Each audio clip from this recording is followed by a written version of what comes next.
In this series, I travel over 2,000 kilometers across Vietnam. Take a seat with me on the Reunification Express.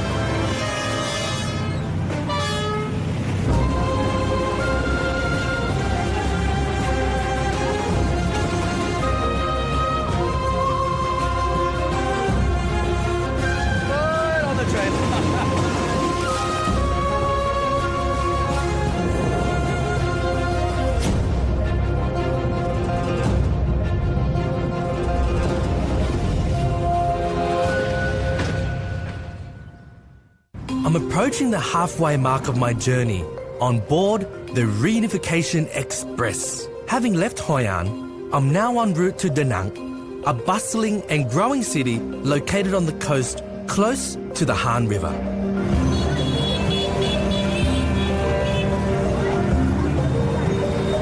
Every time I visit Da Nang, I feel like I'm visiting a new city. To me, Da Nang's infrastructure is denying any thoughts of slowing down.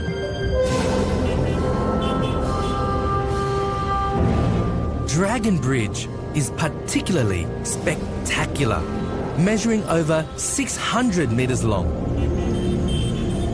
It was constructed to commemorate the 38th anniversary of Da Nang's liberation towards the end of the Vietnam War.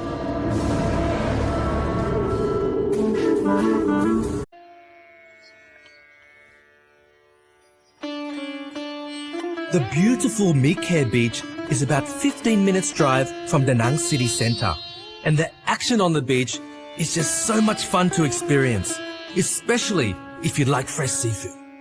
Now just behind me here, you've got around 15, 20 boats. Now they've all just been fishing, deep sea fishing since 5 a.m. this morning, and they've all just come in. Now it's pretty frantic on the beach here. We've got all the sellers coming onto the beach. Mr. B here, running this round boat, collect all the fresh seafood, bring it in to sell it to all the middlemen, all the distributors of My Khe Beach. Luckily, I'm invited out to see the overnight catch firsthand. They've got fuel to refuel the boats and also ice to keep all of the seafood nice and fresh. Yolo, yolo, go!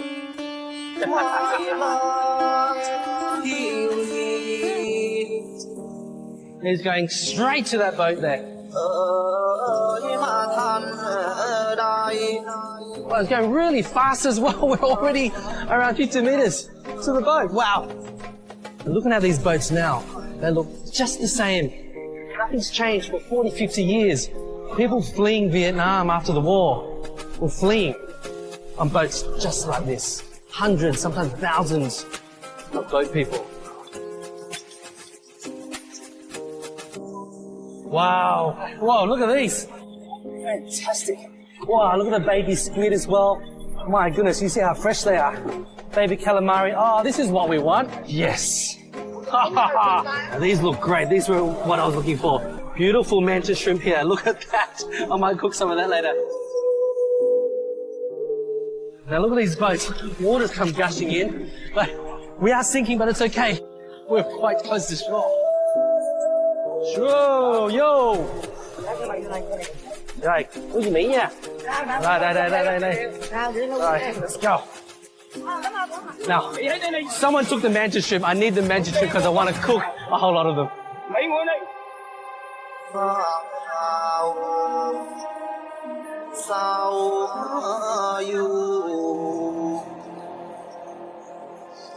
All the locals have to stand back because the middlemen here, they get first dibs of the fresh catch. Now, he's saying, I'm going to take all these first, all right? Because the restaurants and hotels around here are going to buy them like that. So I'm left with these ones, which is okay. It costs around 500,000 per kilo, which is around $25. And these are gorgeous. Look at them. I just love looking at these mantis shrimp. Fantastic. These little claws, their clippers, are very, very strong. Now, market life, especially these ladies, are very aggressive. You've got to get out of their way because they want to do business. They want to sell all of their stock now.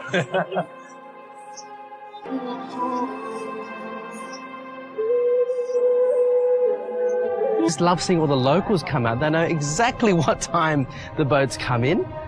It's around 3 o'clock And you have to be really, really quick, because if you miss this section, if you miss that time slot, then they'll all disappear and all the fresh seafood will be gone. She's trying to sell me other prawns. That's great. Pearl Garlic has brought all the locals around me as well, which is great. Now that is my flash fried manta shrimp with pearl garlic. Tôm tít, cháy tỏi. Oh, thank you.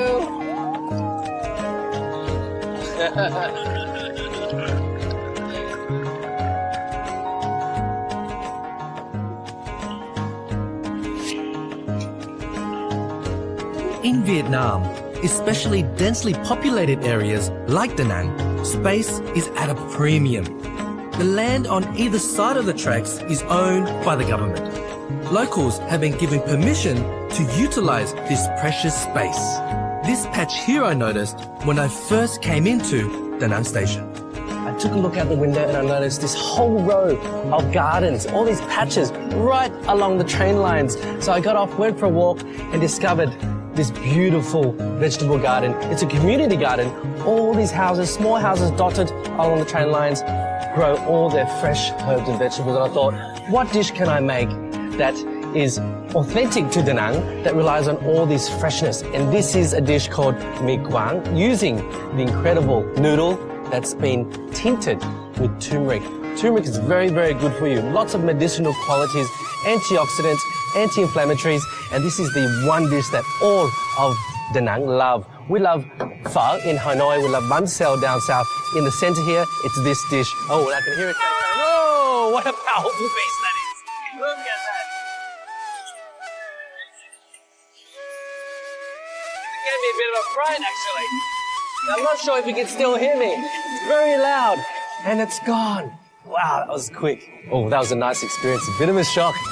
Okay, so back to the recipe. Now, in Da Nang, there are a few varieties of this mi quang dish. You can have it with pork, you can have it with prawn, you can have it with prawn and pork, or you can have it with chicken.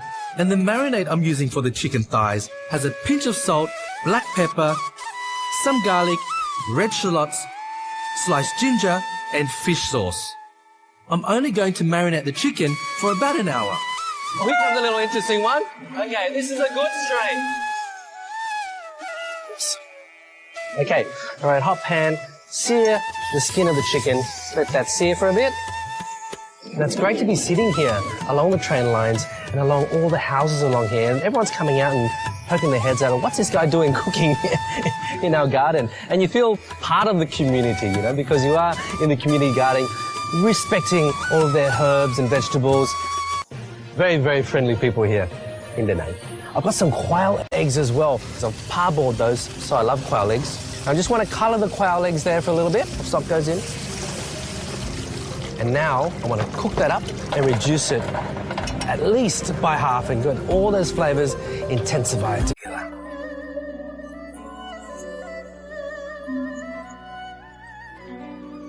See that my sauce here has reduced by half. Let's have a bit of a taste. That's really good. Because I'm not going to pull a lot of broth on, just a little bit of this, I want more flavour. And that's what the central region, especially Da Nang, is known for, just punches and punches of flavour, not subtle flavours like you're used to in Hanoi or up north there. When ready, place the chicken on top of the fresh lettuce and turmeric noodles. Now add bean sprouts, sliced banana blossom, baby mint, coriander, and cooked quail eggs. And for a bit of crunch, bánh tráng nướng, which is rice paper with sesame and it's been char grilled. Wow, yes. Now that's my soft turmeric noodles with slow braised chicken, mi quang gà.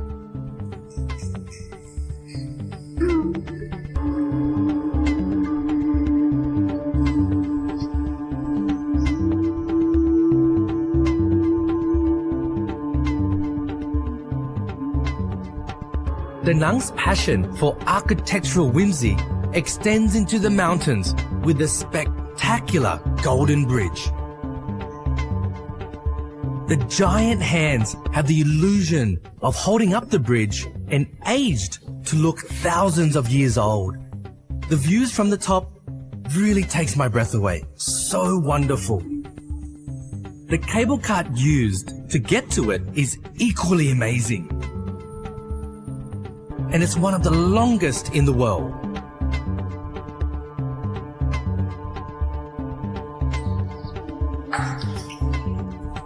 The Han River empties into the sea at Da Nang, and dotted along the shore are little restaurants offering wonderful seafood in the late afternoons. It's just magical and very laid back. It's mostly locals that come here, which is always a good sign of a great place.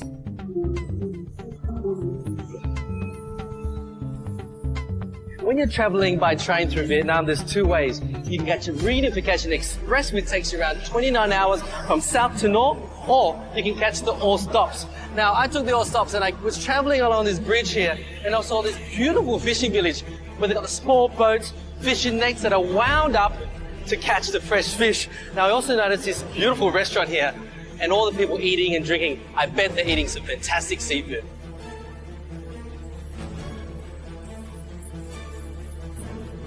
The owner of the restaurant has kindly invited me to cook something, but first, I need inspiration. Xin chào. Hải sản. Oh, hải sản is a good word. Hải sản is seafood. They're eating really fresh seafood. Con hào phải không? Cá gì? Cá đuối. Wow. When you're in Da Nang, people eat cá đuối, which is stingray. I love stingray. I love that it's, beautiful animal. No bones, just cartilage. We'll have to find some. Look at this. Okay, there's a smorgasbord of fresh seafood here.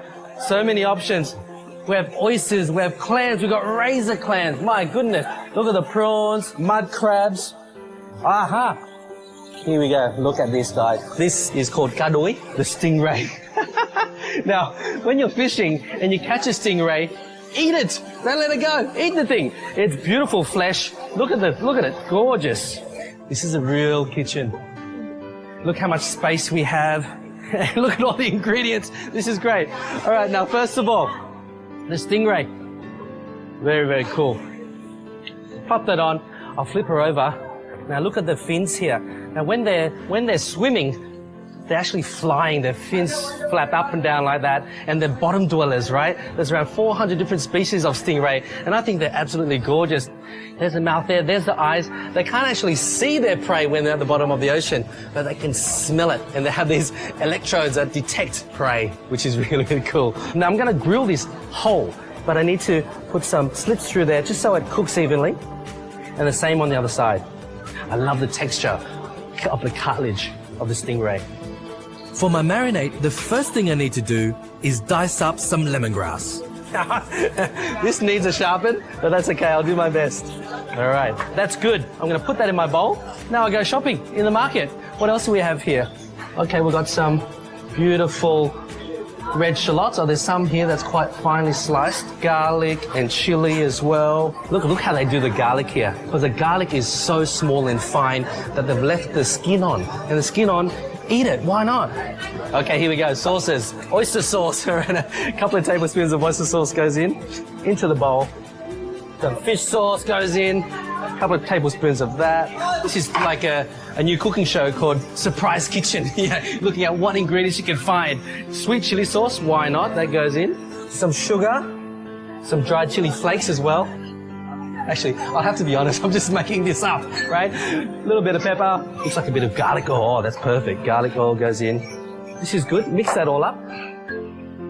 Now put your stingray on the grill. Oh, look at its tail. Now, this tail will flap around, right? When it gets treaded on, the tail comes up and its sting goes in. Now the sting is very, very painful. It's happened to me before. It's like 200 bees stinging you at the same time. Put all that beautiful sauce and all the lemongrass and red shallots and garlic into those little slits there. Now I have such respect for these guys. They work all day and it's really hot, right? Can you imagine when all the woks are on? You're like 45 degrees and they're all watching me at the moment. Very, very cool. All right, I'm going to turn her over and do the same with the rest on the other side. Wow, look, we've got a whole tub of charcoal here. Now I need to char grill this for around 10 to 12 minutes on each side. And when I need it to be hotter, I'll just turn the fan on in that direction. How cool is this way of cooking? Love it.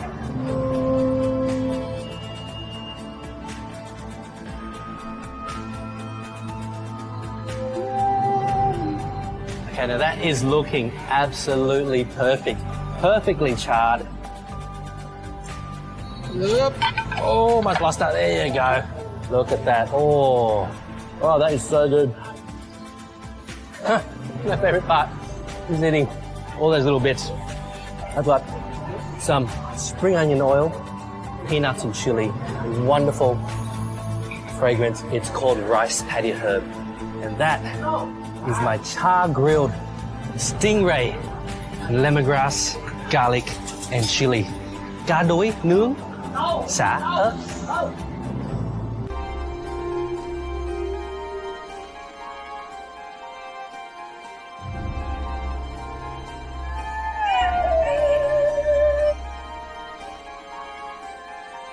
The first time I visited Vietnam, almost 20 years ago, I was told to first visit a market. Mum and Dad said you'll learn everything about ingredients and recipes in one place. Well, they were right. I've been doing just that every time I come back. The Cam Le market in Da Nang hasn't really changed from the first time I came here. Just as noisy, and the smells are bringing back a lot of memories. There's around 20 stalls here, and what attracted me was the scent, the sweet scent of char-grilled betel leaves. Oh, it's so perfumed, it's like sweet incense, and I just followed my nose, and I found this gentleman. His name is Anh Bé, and he's been here ở đây mấy năm rồi? 16 năm rồi. 16 years, and he's been making this dish, and I love it because if you go to the markets, you usually find a lot of women, right? This guy, he's the one doing all the cooking, and this is a husband and wife team. Chào chị. Khỏe không? Husband and wife team. They sell just the two of them. He's cooking, he's cleaning, and she's serving everyone. Now, this is his dish. Come over. This is called, cái tên này tiếng Việt là gì? Nên là thịt nướng. Thịt nướng, and it's served with vermicelli, bún thịt nướng. And I thought, can I please have the recipe? Because you know what? Come on in, I'll show you how to make it, and we're going to make 5 kilos. I'm like, can we just do a little bit? He goes, no, I sell over 200 bowls a day. We'll make it with me for the restaurant. Okay, Bia, this is a lot of sugar because we've got a lot of meat. Oh, look at that. Just a little bit of sugar. Okay, we have some gorgeous toasted sesame seeds, white sesame seeds. That's probably around 2 cups of toasted sesame seeds. Here we have some 5-spice powder, so, oh, beautiful flavor there. And this, that pungent, strong, fermented anchovy paste, mamru. Here we have a blended concoction, lemongrass, garlic, red shallot, and lots of soy sauce. We have some oil. Now this is scented and also colored by onato seeds. Beautiful red color. I'm going to pour that all in. You can buy this at the market, already made and colored like this. Now we've got oil, same amount of oil, maybe a bit more. Anh Bé saying it's all done. All the ingredients are inside the bowl now and it's ready to mix up. Anh có con chưa? 2 đứa rồi. 2 đứa rồi? Really? Wow. Bao nhiêu tuổi rồi? Năm nay là 47, giờ 45. What? He's got 2 kids. He's 47. Như 47. And his wife is 45. Cháu ngoại 3 tuổi rồi. They're grandparents. Có cháu ngoại hả? Cháu ngoại 3 Bao nhiêu tuổi? Cháu ngoại Wow. He looks so young. Wow. Looks good. You can tell he enjoys his job, right? Wow, much respect. Now this is Anh Bé's wife. This is Ji Hieng. So this is her area. She serves everyone all on her own. So this is essentially a pork stall, right? Grilled pork, pork belly, and a pork and jackfruit salad. All right, back to Mr. Bé. Now we've marinated all our meat. Now we're going to use this wonderful grill, open her up, and then now goes on the betel leaves. Now betel leaves are so beautiful, great flavor, very, very fragrant. So you put your betel leaf, put the shiny piece down, cover the grill with the betel leaves, and after that we're going to put the meat on top of the betel leaves. And then close the grill. Now it's ready for the charcoal. All right, there's customers waiting. Now we're going to put the grill, it's really, really hot. Betel leaf side down first. Now this grills for around only 2 to 3 minutes on each side. As soon as it hit the fire, the betel leaves, that perfume. Well, look at it bubbling away straight away. Gorgeous. Now, such a fantastic market. You could spend half the day here. It's awesome. Go buy your fresh produce as well, and then you just have lunch, so that's half the day gone. Get your hair done as well, why not? All right, that's looking really good. Now, we're going to flip her over on the betel leaf set. Oh, yes. Oh. And all you need is this little barbecue here that's probably around 40 years old, some charcoal, and a fan. that looks like it's 100 years old. It's great. Oh, thơm thế. That looks good. Ngầu. Thấm rồi ngầu. That is delicious. Beetle leaves coming through, all the lemongrass, garlic, all that ground aromat. I'm gonna make up my bowl. Fresh vermicelli noodles. So I've got lettuce, I've got Vietnamese mint, I've got fish mint. Oh yes. Now I'm gonna put in some beautiful green papaya and some roasted peanuts on top. Hello. Some sweetened fish sauce with chili, garlic, dressed on top. Oh yes. And that's our char-grilled bitter leaf pork on a fluffy vermicelli salad. Bún, thịt nướng, lá lốp, đúng không chị? Cảm ơn nhiều nha. Chị đổ này vô được không? Được, go ahead. I'm gonna eat it now. Chào. Ngoại nhé.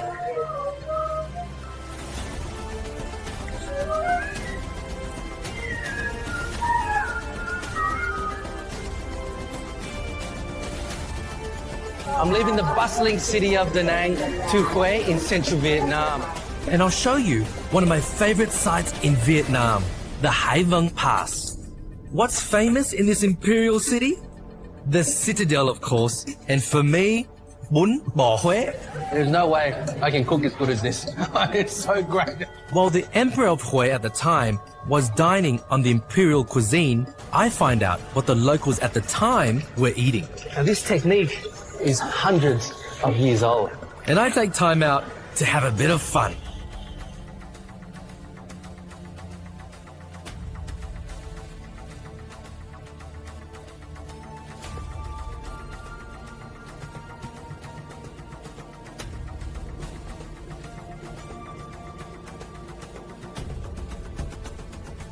In this series, I travel over 2,000 kilometers across Vietnam.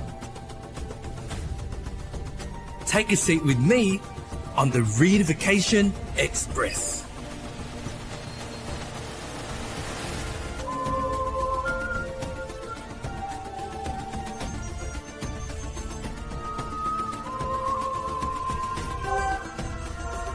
Right on the train.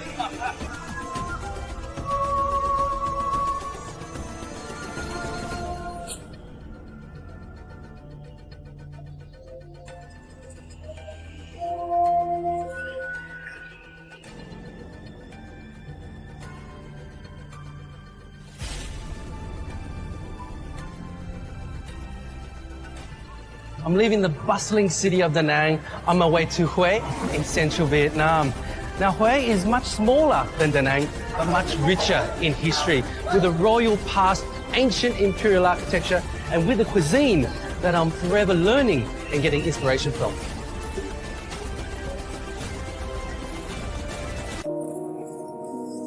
Now we've just entered the Hai Van Pass, and to me, this is the most spectacular vista of all of Vietnam.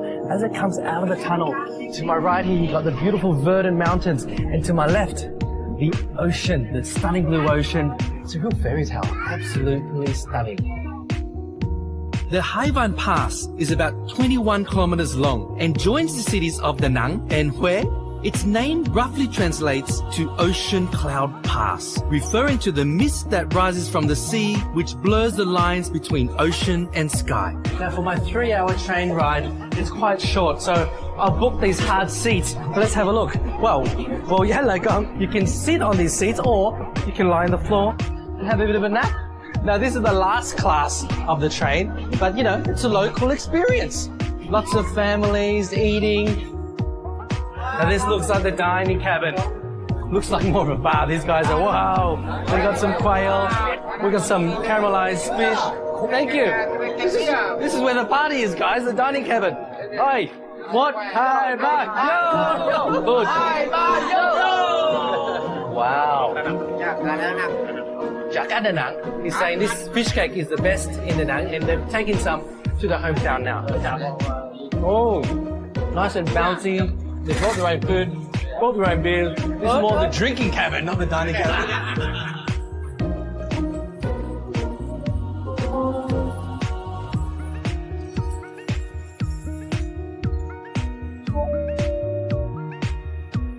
For 1,000 years, Vietnam was ruled by imperial dynasties, and for the Nguyen dynasty, Hue was their capital and the Forbidden Purple City was their home. Surrounded by a moat and thick stone walls, the royal lifestyle was confined to those inside this citadel. This royal history is still reflected in the cuisine of Hue, which showcases how the emperors used to eat during Vietnam's last dynasty. But Hue's cuisine also reflects the lives of the locals who lived outside the walls of this citadel. And I'm going to find out how they used to eat and how they lived hundreds of years ago. I've crossed over the Perfume River, which runs through the center of Hue, to visit a small village on Con Hen Island. Chào chú. Chào không? Khỏe không? Biết đường hả? Dạ, chào. Wow. Okay, guys, I'm at this awesome village. It's called Con Hen, and they specialize in this, the baby clam or the basket clam. Now, this village, it's right on the banks of the Perfume River. It's very, very poor. But this is their living, and they've been doing this for centuries. So whilst the royals are demanding all the imperial cuisine, this is where it's at. This is the dish. Okay, so we've finished washing it already, and we're going to cook them or boil them very, very quickly. Jeez, it's heavy. And now it's cooked for 10 minutes, and we're going to put the gorgeous lid on there. Now we're going to fuel it by more wood.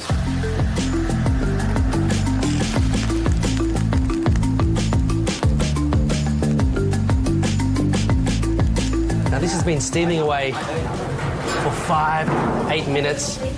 Whoa, look at that. Wow, it must be so hot. So we're paddling it all into the bamboo basket. If you look at his wife here, all of this beautiful stock or broth from the clams is reserved. She's funneling it into these plastic tubs. And I bet they're going to sell this beautiful broth to the restaurants. And you've got to see this process. Just a little swirl, and all of the clams are sinking to the bottom. Shells are left behind and removed. What a genius way of doing it.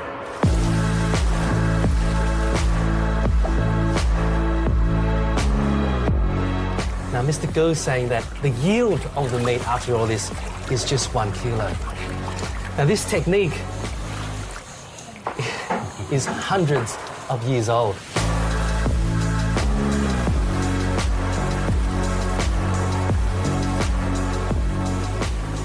Now, all of that work is for these results right here. Now, time to cook a dish with hen or baby basket clam. Come on. All right.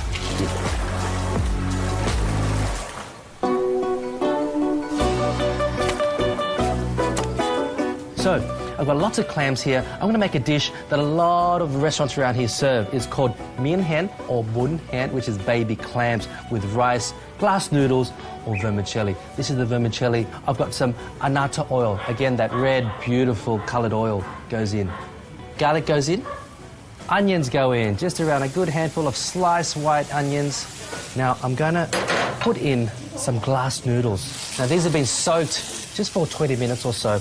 Now, being in Hue, we love to season with rook or mum rook, which is the shrimp paste. Just around a tablespoon of that goes in. Some sugar just to balance out that saltiness. A little bit of stock. Just that beautiful clam stock that we had. That goes in. And some gorgeous fresh Vietnamese mint. Just bundle all that up and use just a pair of scissors just to roughly cut that up. Stems and all. Some fried onions or fried shallots. Now is the hero, the clams. Now, folks, if you don't have baby clams, if you're not fortunate enough to be in Hue, then use any type of clam. You can use pippies, you can use any clam out there. A bit of soy sauce goes in as well. Turn that off. Noodles go on first. Oh, that's from the tree up top. That doesn't belong in the dish. Put all these tiny little things. To finish this dish, I have to get what these ladies have been working on all day. It's called elephant's ear stem. It's long stems. Their leaves are as big and wide as an elephant's ear, hence its name. Now, these ladies here, oh, thank you. Now, this is a stem. Now, they've just sliced it, you see that? And they've folded it in half and they start shaving just like this. Wow, look how much here. I've got to be very careful, really sharp knife. Now these ladies are pros at this. I'm going to take mine easy. All right, I might bring it over here. Now I've got the hang of it. Just over the top like that. Really fine strips of elephant's ear stem. It's just a little bit of a garnish and great texture. Now I've got some crispy, crunchy pork skin as well. They go, oh, and I don't want more leaves. My goodness, this leave's getting old. Okay, and some coriander on top. The trees and the leaves are garnishing my dish. These are my baby clams stir-fried with glass noodles. Ming, sao hen.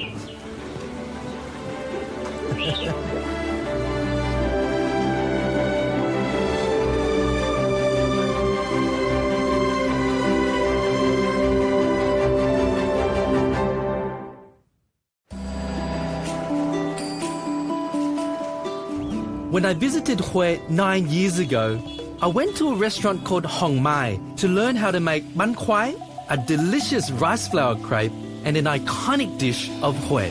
Now, bánh khoái translated in Vietnamese means happy pancake, right? The lady who taught me this dish has since retired and her son has taken over the restaurant. But I still remember that special cooking lesson, and now I'm back in Hue and I'm excited to learn and be inspired by Hue cuisine once again.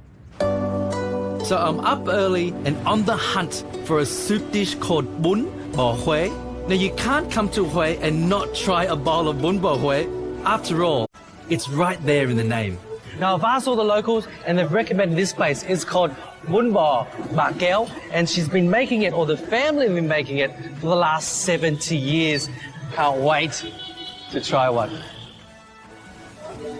I'm so happy that I've come here this early because they sell very, very quickly. They sell out. So they open at 7, they could be done by 8 or sometimes 8:30. Now, the story is beautiful. Bà Kéo is her mother. Been cooking this dish for 70, 75 years, passed it down here to this beautiful lady, and they started in a food store with a bamboo yoke, and they've been doing that for 60 years. They've only been in this covered house for the last 5 to 10 years. Okay, look at these beautiful puffs of pork first, crab cake, blood jelly.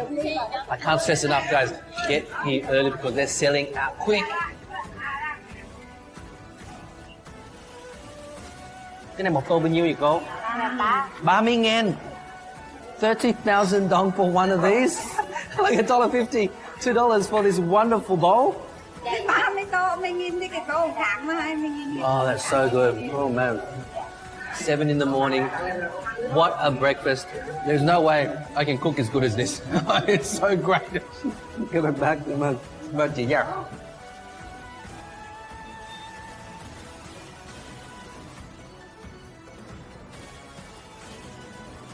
Wow, that was really, really inspiring. She was so busy there, just did not want to get in the way of her business. So, bún bò Hue should really be called bún Hue because bún is vermicelli, bò is beef. But all through this city, bún is made with beef, is made with pork. She had crab cakes, she had pork cakes. This is going to be my bún Hue. I've got beef bones in here, some onions that's been simmering away. I've got a whole bunch of lemongrass. I've got some pork hocks, and I've also got some beef shin or beef shank there. Really gorgeous. Now that's been cooking away for around 2 hours. I'm going to take my knuckle and my shins out. Now you're probably asking, what's the difference between this broth and a pho broth? Well, this is your answer right here. It's called ruc or mum ruc. It's shrimp paste. Basically, it's shrimp. They dry it, they grind it up, they ferment it for many, many months. Whew! Very, very budget. So I've got around 4 tablespoons of that, and I've mixed it with hot water, and I've let it just settle down, and all the sediment sinks to the bottom. I'm just going to pour, slowly pour that beautiful juice of the shrimp paste or the ruc, and I'm just going to stop at the bottom. What else goes into this broth? I have to make a beautiful satay, S-A-T-E, satay. So I'm just going to cook through some garlic, lemongrass, and loads of dried chili flakes.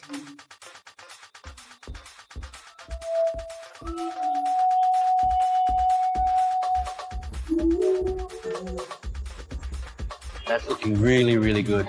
I'm going to put in 2 spoons of this mum ruc. Down south in Saigon, they would use the fermented anchovy paste, but in this center, in Hue, it's always shrimp paste. Bit of chili oil goes in as well, and I'm just going to let that simmer for another 5 minutes.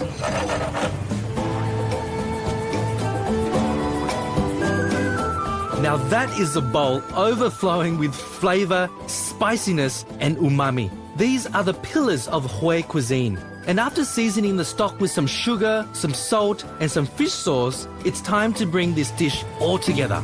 Pork knuckle, thinly sliced of beef shank, that goes in on the top. Another element is this wonderful ingredient. It's congealed pork's blood.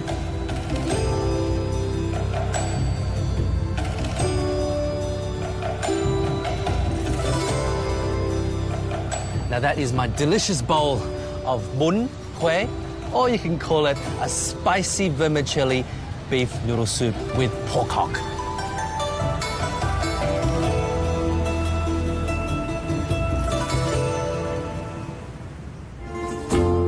The cuisine in central Vietnam is considered some of the best in the country, so I just had to discover what the locals of Hue were cooking. Now, I'd heard from a friend of a husband and wife team who created a new dish where they served right from their homes. And I was lucky enough to be invited to the homes and cook with them and help them a little bit as well.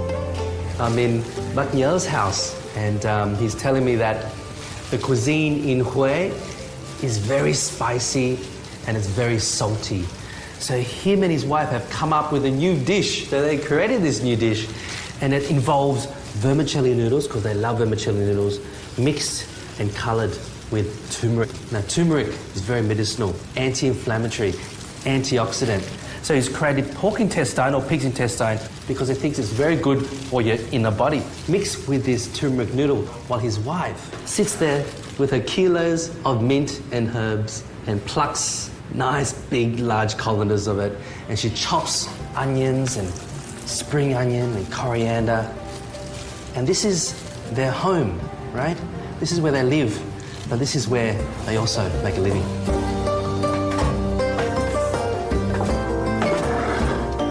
So we've just set up the stall. In the veranda here, there's probably 8 seats, but when it gets really busy, he seats people into his lounge room as well. So a little bit of a hot wok, non-stick wok. We've got some of that beautiful vermicelli turmeric noodles, some salt.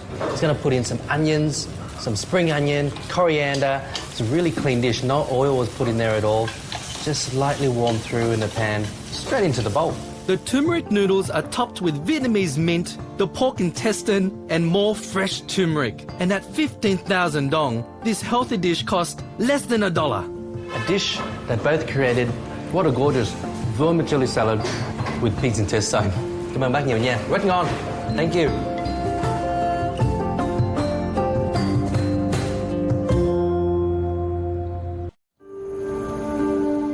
I'm just over halfway through my journey on the Reunification Express, and my stop here in the Alba Wellness Resort in Hue gives me the chance to unwind, relax, and de-stress in preparation for the rest of my journey. For me, one of the best ways to really wind down, relieve that stress, and rejuvenate at the same time is to visit a Japanese onsen bath. Now, it's not as simple as just jumping into a tub. There's actually a lot of different steps to it. Come on in and I'll show you. All right, come on in. Here we are. Now, the first step in any onsen or Japanese bath is you have to wash yourself with the pure water. Now, this whole experience is amazing, but it is a nude experience. You have to be butt naked. So,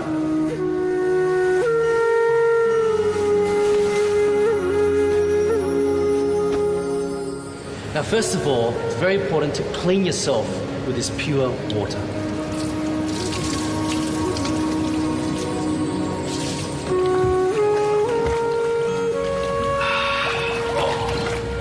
Now, this is the silk bath. It's 34 degrees Celsius. It has small micro bubbles, which gives texture to the bath, which relaxes the muscles and tightens the skin. Now, this is the jet bath, also 34 to 36 degrees Celsius. It massages all the stress away, and it helps with your blood circulation and metabolism. Now, this is number 4, the herb vapor. It opens up the pores, detoxifies the skin, and it relieves all those muscle pains. This is the hot stone sauna, which encourages sweating for the ultimate purification. This is number 6. It's a cold bath. It's 12 degrees and it rejuvenates the body. Times the skin. And it's good for anti-aging. And this is number 7, the hot springs bath. It's 40 degrees and I've got tingles in my toes. It just came from 12 degrees over there. This bath gives you the holistic mineral hot springs bath experience. And this is lucky number 8, the natural hot springs. Now it's 43 degrees, it's hot, but it's a great way of just relaxing amongst nature. Now, it's time for me to get out now, so a little bit of privacy, please. Come on.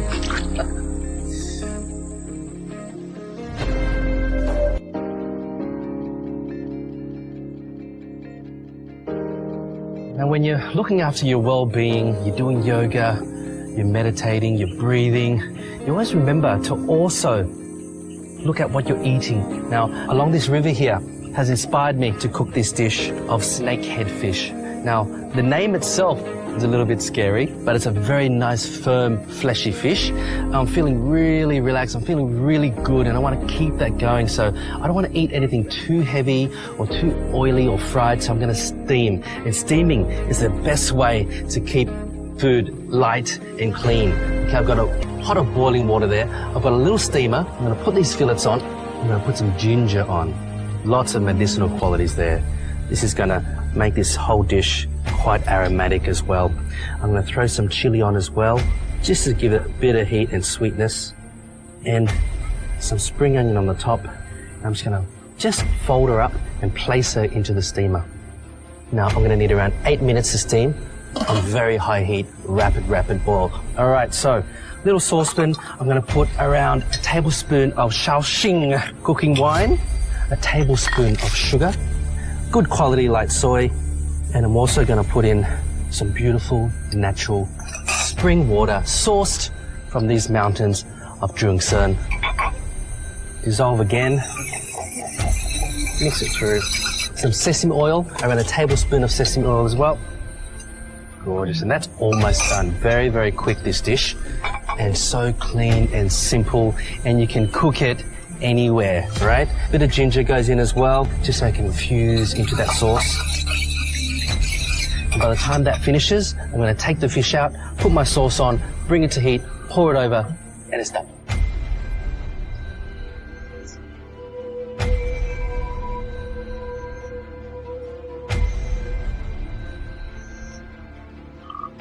See how it's just captured all that juice of the snakehead fish.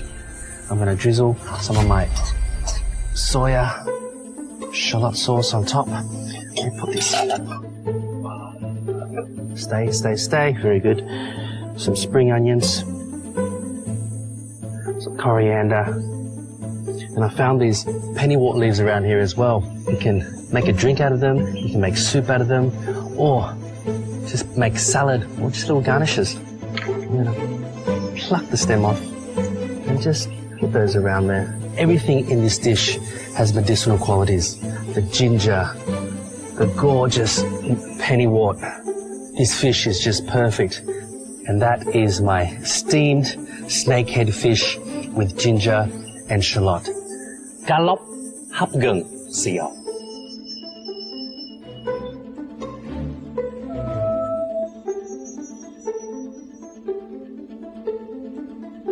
I'm super relaxed, totally zenned out. Now time for something different.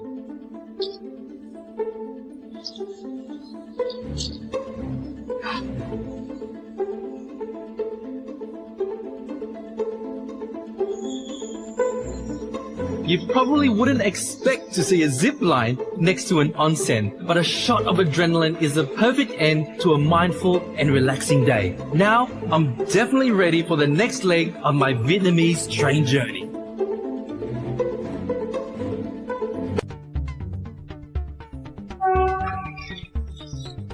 Next time I visit Ninh Bình, Ninh Bình has some of the most majestic natural landscapes in all of Southeast Asia. I go crab hunting. Oh, got it biting me. Go, go, go, go, go. Đúng rồi, Yes. nó đấy. Cua đồng. Great. I cook a goat curry, my goat curry in Ninh Bình, and trek the jungles in search for ants. Watch out, go! And they're all over me. It's my black ants, egg, lemongrass, and betel leaf.